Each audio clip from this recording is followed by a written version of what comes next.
This is our 41st Spanish lesson, and this time we will learn how to conjugate the verb hacer. The verb hacer, or H-A-C-E-R,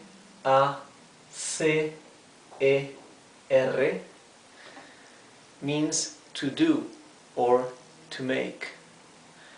The verb hacer works indistinctly for both English verbs to do and to make. So that makes it easy to learn, because we don't have to think when do we use to make, when do we use the verb to do. In Spanish it's all the same, we just use the verb hacer.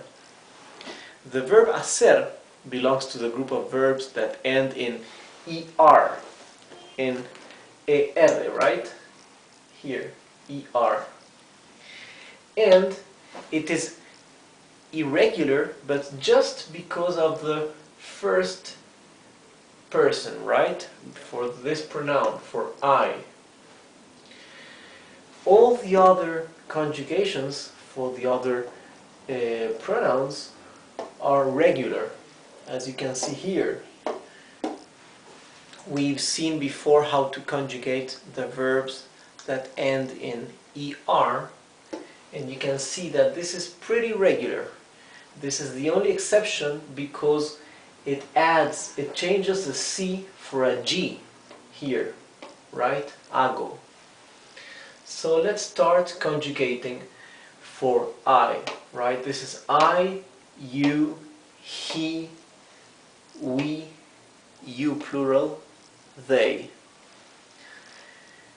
Yo hago. Yo hago. Hago.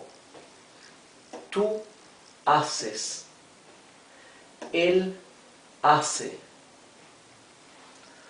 Nosotros hacemos. Vosotros hacéis. Ellos hacen. So you can see that the root of the verb remains unchanged here in all the regular conjugations. Yes, and then you have the typical termination for each pronoun, right? Being this the only slight exception. If this were a regular verb for the first pronoun as well, it would be hazo, yo hazo, right? But since the letter C changes its sound for an O, right? This sounds se and this sounds co instead of so, same as in English. So this turned into irregular. So it's yo hago.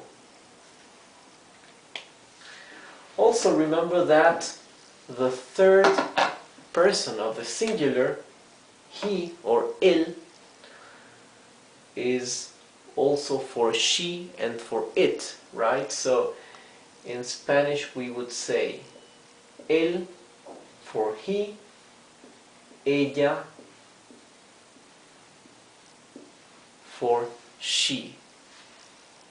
So this is all we'll do today about conjugating the verb hacer, and next lesson we will start seeing some examples using this verb.